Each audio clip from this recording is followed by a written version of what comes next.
دنیا موجود ہے، دنیا میں انسان کے تجربات مشاہدات کی روشنی میں طریقے موجود ہیں، ان میں سے انسان کسی طریقے کو اختیار کر لے گا۔ تو سارے دین میں یہی اصول ملحوظ ہے کہ عبادات کے باب میں جزیات تک بعض اوقات چیزیں بتا دی جاتی ہیں، معاملات کے باب میں اصول بتا دیا جاتا ہے، باقی چیزیں اجتہاد پر چھوڑ دی جاتی ہیں۔ اگر اللہ تعالیٰ سے یہی مطالبہ تھا تو پھر تو فقہا کو یہ مطالبہ کر کے خاموش ہو جانا چاہیے تھا۔ انہوں نے یہ ساری فقہ مرتب کی، یہ کن چیزوں کا احاطہ کرتی ہے؟ انہی چیزوں کا جن کے بارے میں اللہ تعالیٰ نے کوئی بات اس طرح بیان نہیں کی جس طرح کے آپ تقاضا کر رہے ہیں، اس کو چھوڑ دیا ہے، اس کے بارے میں کوئی اشارہ کر دیا ہے۔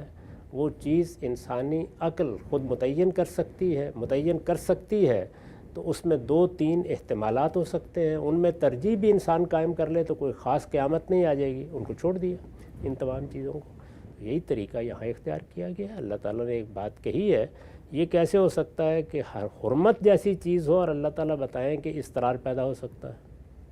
یعنی حرام چیزیں جن کو کھانا ہمارے لیے ممنوع قرار دیا گیا ہے، اسی طرح نماز روزہ جیسی عبادات ہوں اور اللہ تعالیٰ بتائیں کہ ایسی صورت پیدا ہو سکتی ہے کہ تم عمل نہ کر سکو، مسافر ہے، مریض ہے، روزہ نہیں رکھ سکتا، نماز نہیں پڑھ سکتا، تو یہ باتیں ساری وہاں ممکن ہوں اور سیاست اور معیشت میں اس کا کوئی امکان ہی نہ ہو، یہ نہیں ہو سکتا۔ تو اس لیے ایک ہی اصول ہوگا، ہمارا پورا دین اپنے علم اور اپنے اصول و مبادی کے لحاظ سے ہم آہنگ ہے، کنسسٹنٹ ہے۔ ہر جگہ دین میں وہ دونوں چیزیں ملحوظ ہیں۔ جو حکم بھی دیا گیا ہے، الفاظ میں جو بات کہی گئی ہے اس سے اصلاً اس کی حقیقت مقصود ہے، اور حقیقت جب ہمارے فہم میں آ جاتی ہے تو عقلی تقاضے پیدا کرتی ہے۔ عقلی تقاضے لازماً ملحوظ ہوں گے، انہیں ہر دور میں پورا کیا جائے گا۔ اسی ذیل کا ایک بڑا عقلی تقاضا یہ ہے کہ معذورین اس سے مستثنیٰ ہوتے ہیں، اور جب کوئی آدمی معذور ہو جائے، شخص معذور ہو جائے یا پورا معاشرہ معذور ہو جائے، پوری قوم معذور ہو جائے، تو اللہ تعالیٰ کے حکم کی پابندی اٹھ جاتی ہے۔ کس طرح اٹھتی ہے؟ جس کو قرآن بیان کرتا ہے فلا اسم علیہ، اب کوئی گناہ نہیں ہے اگر اس کی خلاف ورزی ہوگی۔ راستہ کیا اختیار کرنا ہے؟ اگر علم و عقل خود متعین کر سکتے ہیں تو بیان کرنے کی ضرورت نہیں ہے، نہیں متعین کر سکتے تو اللہ تعالیٰ بتا دیتے ہیں۔ پیغمبر صاحب جو اصول آپ نے بیان کیا، خود اللہ تعالیٰ کے جو افعال ہیں، اللہ تعالیٰ کا جو قوموں کے ساتھ معاملہ، اس کی ایک مثال ذہن میں آ رہی ہے، آپ تصدیق فرمائیے گا اگر یہ ٹھیک ہے۔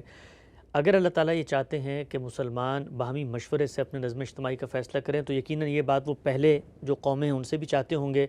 بنی اسرائیل کے بارے میں آتا ہے کہ انہوں نے مطالبہ کیا اللہ سے کہ جی ہم پہ آپ ایک بادشاہ جو ہے وہ مقرر فرما دیں، تو اصول تو اللہ کا اس وقت بھی یہی ہوگا، لیکن زمین پہ چونکہ حالات سازگار نہیں تھے، موافق نہیں تھے، لوگ اس اصول پر عمل درآمد نہیں کر سکتے، بادشاہت ہی چاہتے ہیں، تو اللہ تعالیٰ نے اپنے اصول کے برخلاف ایک بادشاہ تعلق مقرر کر دیا۔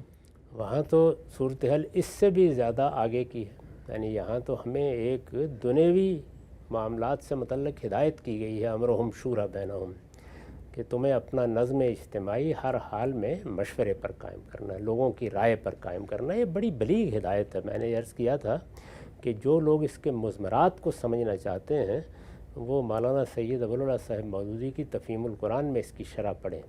ایک ایک چیز کا حق ادا کر کے انہوں نے بتایا ہے کہ یہ ہدایت کن کن امور کا احاطہ کر رہی ہے۔ تاہم یہ تو ہمارے دنیوی معاملات سے متعلق خود ہمارے لیے ایک قاعدہ بتایا گیا ہے۔ وہاں صورتحال یہ ہے کہ اللہ تعالیٰ یہ کہتے ہیں میں بادشاہ ہوں، یعنی بنی اسرائیل میں اللہ کی براہ راست حکومت قائم ہے، اللہ تعالیٰ حکومت کر رہے ہیں، پیغمبر اس حکومت کا نظم منتقل کرتا ہے، قاضی مقرر کر دیے گئے ہیں جو اس کا نظام چلاتے ہیں۔ وہاں بنی اسرائیل نے یہ کہا ہے کہ اللہ کی حکومت میں ہم ایک بادشاہ چاہتے ہیں جیسے کہ دنیا میں بادشاہ ہوا کرتے ہیں۔ جی اچھا، ذرا تورات میں پڑھیے اللہ تعالیٰ نے کیا اس کے اوپر تبصرہ کیا ہے کہ میں تمہارا بادشاہ ہوں، کون سا بادشاہ تلاش کر رہے ہو؟ انہوں نے کہا ایسے ہی جیسے کہ ہم اپنے گرد و پیش کی سلطنتوں میں دیکھتے ہیں۔ تو اللہ تعالیٰ نے وہاں تبصرہ کیا ہے کہ اس طرح کے بادشاہ پھر کیا کیا کرتے ہیں، ملوکیت کیسا استبداد پیدا کرتی ہے، لوگوں کو کیسے ذلیل کیا جاتا ہے، کس طریقے سے درباروں میں ان سے خدمت لی جاتی ہے، تصویر کھینچی ہے اس کی۔ اس لیے باز آ جاؤ، جب نہیں آئے تو پھر اللہ تعالیٰ نے بادشاہ مقرر کر دیا۔ تو اس سے یہ تعلیم دی کہ انسانوں میں سیاسی اور سماجی معاملات ان کے شعور کی سطح اور جو حالات ہوں ان کو ملحوظ رکھ کے کیے جا سکتے ہیں۔ اس میں بہت بڑی چیز ہے، یعنی اس سے بڑی چیز کیا ہو سکتی ہے؟ یہ ہم جس آدمی کو مقرر کریں گے امرہم شورا بینہم پر، وہ تو ہمارا انتخاب ہوگا، وہاں تو اللہ تعالیٰ براہ راست بادشاہی کر رہے تھے۔ اس کے باوجود لوگوں کے حالات کا لحاظ کر کے طالوت کو بادشاہ مقرر کر دیا، اور پھر دلیل دی کہ میں نے اس شخص کو مقرر کیا ہے جو ہو سکتا ہے تمہارے ہاں بڑے قبیلے میں نہ ہو، اس کے پیچھے کوئی بڑی عصبیت نہ ہو، یہ ہو سکتا ہے اس کے پاس بہت مال و دولت بھی نہ ہو، لیکن اس کو جسم میں اور علم میں نے بڑی وسعت دی ہے۔ اس زمانے میں لیڈرشپ کے لیے یہ دو چیزیں بڑی اہم تھیں، تو اللہ نے ان کا تقرر کر دیا۔ پھر ان کے تقرر کے بعد جو کچھ ان کو پیش آیا وہ بھی ذرا پڑھ لیجئے، بائبل میں اندازہ ہو جاتا ہے۔ تو اس لیے سیاسی معاملات میں یہ کوئی طریقہ ہی نہیں ہے جو ہمارے مذہبی لوگ اختیار کرتے ہیں کہ بس ایک چیز پتھر کی لکیر ہو گئی۔ دین کے سارے احکام میں استرار اور معذوری یہ مستثنیٰ ہے۔ جب پیش آئے گی یہ بات زیر بحث آ سکتی ہے کہ مجھے یہ استرار کیا فی الواقع لاحق ہے، یہ روز پیش آتی ہے۔ اس وقت مجھے یہ بتائیے کہ دین کا وہ حکم جو قرض پر منفعت کے بارے میں دیا گیا ہے اور کہا گیا ہے کہ یہ سود ہے، اور یہ کہا گیا ہے کہ اللہ نے اس کو حرام کر دیا ہے، اور یہ کہا گیا ہے کہ یہ وہ چیز ہے کہ اگر لوگ باز نہ آئے تو اللہ اور رسول ان کے خلاف کارروائی کریں گے۔ اس وقت پوری دنیا میں اور عالم اسلام میں بھی اللہ کا یہ حکم بھی ہر ایک کے علم میں ہے، اور سود پر مبنی نظم معیشت بھی موجود ہے۔ اس کا بھی متبادل ذرا پوچھ کے بتائیے، کہاں بتایا اللہ تعالیٰ نے؟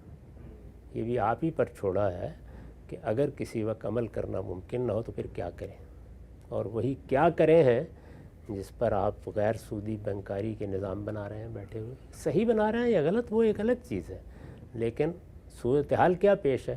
یہی کہ دنیا کے معاملات کو، یعنی معیشت ہے نا، اس کو چلانے کے لیے بعض ناگزیر ضرورتیں ہیں، چلتی نہیں اس کے بغیر۔ تو اب کیا کیا جائے؟ کیا کیا جائے؟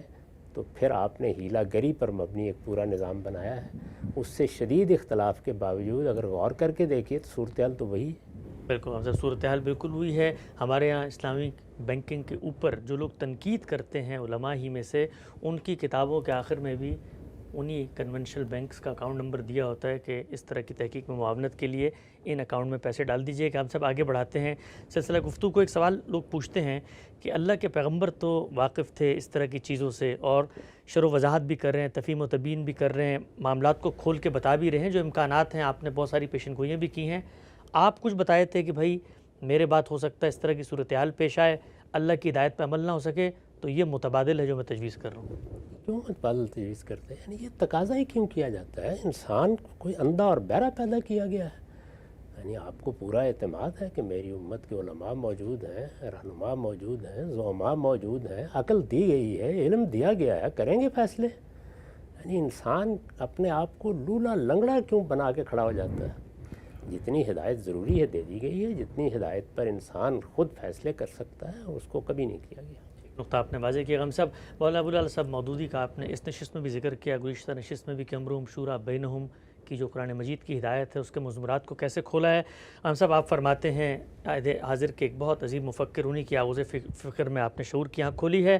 انہی کا ایک اقتباس پڑھ کے بحث کو میں آگے بڑھاتا ہوں۔ وہ کہتے ہیں یزید کی ولی عہدی کا معاملہ تھوڑا سا طویل ہے، لیکن میں 1-2 منٹ میں کوشش کرتا ہوں کہ ان کا نقطہ سامنے آ جائے۔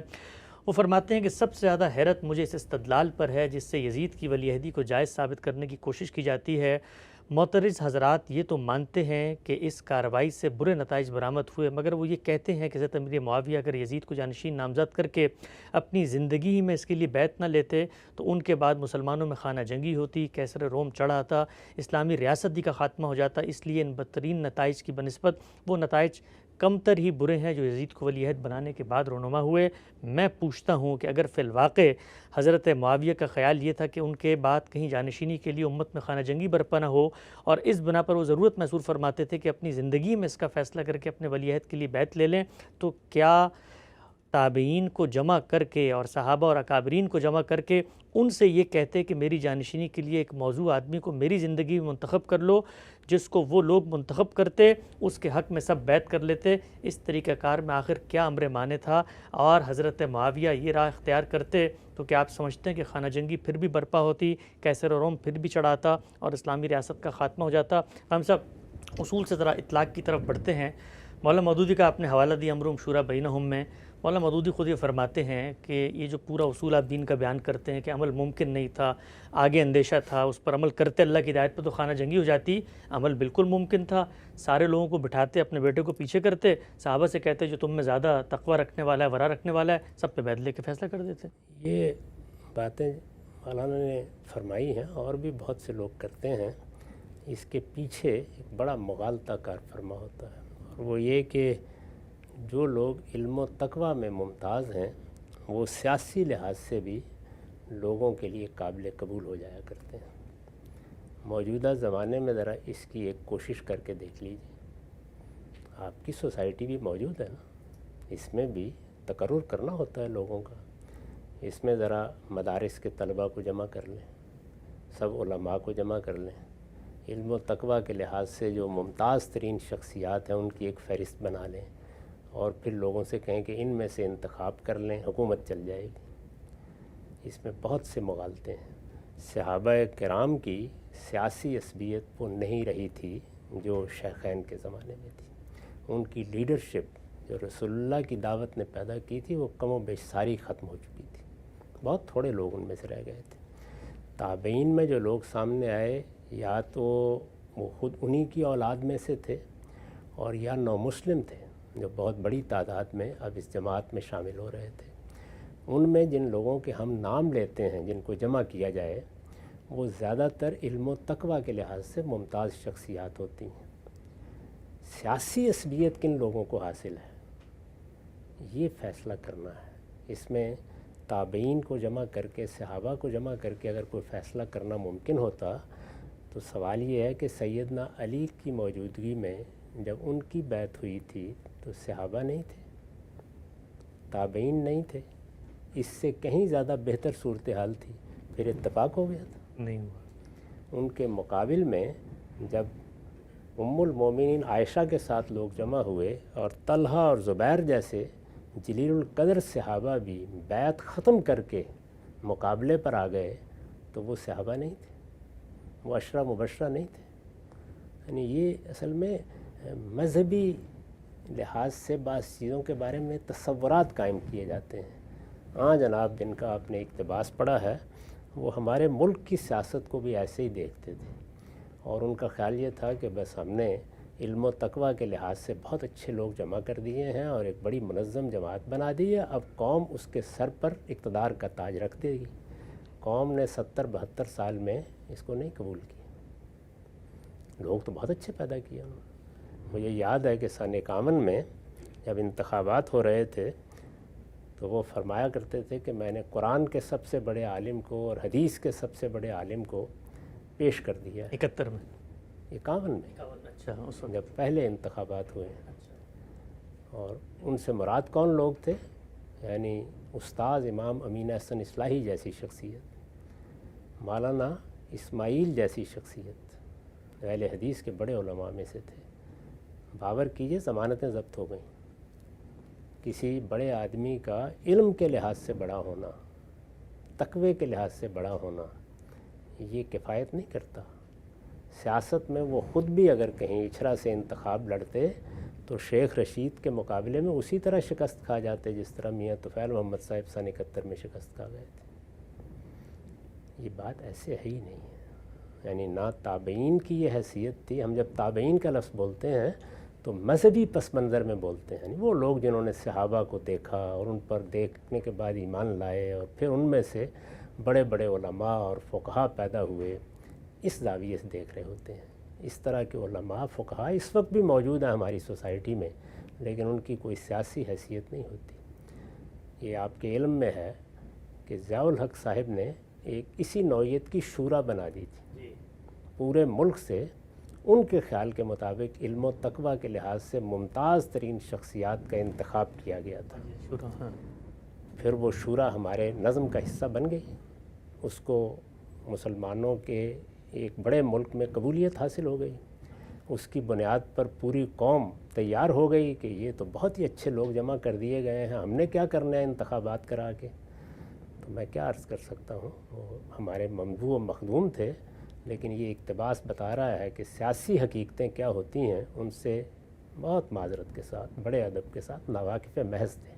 چنانچہ ان کی اپنی سیاسی جد و جہد بھی یہ بتا رہی ہے کہ نہ وہ اس قوم سے واقف تھے، نہ سیاسی حقائق سے واقف تھے۔ اچھا غم صاحب، ایک دلچسپ بات جو انہوں نے یہاں فرمائی کہ یہ سب تابعین اور صحابہ کو جمع کرنے کے بعد بیعت جو ہیں ان سے وہ سیدنا امیر معاویہ ہی دلواتے زندگی کے اندر، چونکہ یہ بات واضح ہے کہ امیر معاویہ کسی کو نامزد کر کے چلے جاتے اور کہتے بیعت بعد میں ہو جائے، تو وہ عمل بھی ان کی نظر میں نہیں ہو سکتا تھا۔ ممکن نہیں تھا۔ اس کی وجہ یہ ہے کہ اس سے پہلے یہ سب حوادث پیش آ چکے تھے، سیدنا علی جیسی شخصیت پر اتفاق نہیں ہو سکا۔ یعنی ایسا کیوں نہ ہوا کہ جس طرح ہم سیدنا علی کو دیکھتے ہیں اس زمانے کے لوگ بھی اسی طرح دیکھتے، اور جیسے ہی جنگ جمل میں وہ میدان میں آئے تھے تو اتنی بڑی تعداد میں جو لوگ سیدہ ام المومنین کے ساتھ جمع ہوئے تھے سب کے سب چھوڑ کے آتے اور وہ کہتے کہ ہم علی کے مقابلے میں آئیں گے۔ اچھا، اسی طرح جب صفین میں معرکہ ہوا تو ادھر ادھر سے سارے لوگ فوراً نکلتے اور نکل کر بیعت کر لیتے۔ اس کے بعد تحکیم ہوئی۔ اس کا مطلب کیا ہے؟ اس کا مطلب یہ ہے کہ خود انہوں نے اس بات کو قبول کر لیا کہ میری خلافت کا فیصلہ اب دو لوگ مل کے بیٹھ کے کریں ثالثی کے طریقے پر۔ ہو گیا فیصلہ، وہاں تو بیٹھ گئے تھے نا لوگ، نہیں ہوا۔ تو سیاسی معاملات ایسے نہیں ہوا کرتے۔ میں نے بڑی وضاحت سے اس پر گفتگو کر کے بتایا تھا کہ سیاسی معاملات میں وہ لوگ میٹر کرتے ہیں جن کو سیاسی عصبیت حاصل ہوتی ہے۔ اس طرح کے لوگوں کو متعین کرنا، اس طرح کے لوگوں کو نامزد کرنا یہ ممکن نہیں رہا تھا، کیونکہ سیاسی عصبیت جب لوگوں کو پیدا کرتی ہے تو یہ ایک دن میں ہو نہیں جاتا۔ آپ کیا کریں گے، یعنی کیسے پیدا ہوگی؟ کوئی قبیلے ہوں گے، کوئی بڑی ذمہ داریاں ہوں گی، کوئی بڑے کام ہوں گے، ایک تاریخ بنے گی، اس کے نتیجے میں فطری لیڈرشپ پیدا ہوگی۔ رسول اللہ صلی اللہ علیہ وسلم کی دعوت نے جو لیڈرشپ پیدا کی تھی وہ سیدنا عثمان کے زمانے میں کم و بیش ختم ہو گئی۔ لیڈرشپ صحابہ کے ہونے سے فرق نہیں پڑتا، تابعین کے ہونے سے فرق نہیں پڑتا، لیڈرشپ کہاں تھی اتنی بڑی سلطنت میں جس کو لوگ اس طرح قبول کر لیں؟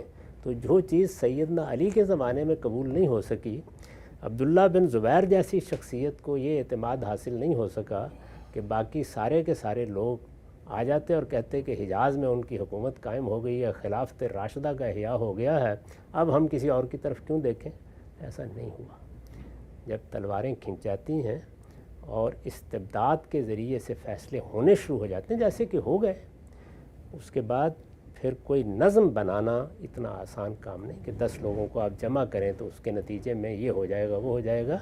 ضیاء الحق صاحب نے میرے سامنے 10 نوعیت کے تجربات کیے علماء کے کہنے پر، سب کے سب ناکام ہو گئے، اور آخر میں وہی سیاست، وہی سیاسی جماعتیں، اور آخر میں وہی جنیجو صاحب، اور پھر ان کی بنائی ہوئی اسمبلی میں جو غیر جماعتی طور پر منتخب کرائی گئی وہی سب کچھ وجود میں آ گیا جس کو ختم کرنے کے لیے وہ نکلے تھے۔ تو میری بڑی مؤدبانہ گزارش ہے کہ سیاسی معاملات کو سیاسی طریقے سے اب مذہبی لوگوں کو سمجھنا سیکھنا چاہیے۔ تو نقطہ واضح ہوا۔ یزید کی ولی عہدی کی بحث سلسلہ گفتگو جاری ہے، انشاءاللہ دوبارہ حاضر خدمت ہوں گے، اب تک آپ کا بہت شکریہ۔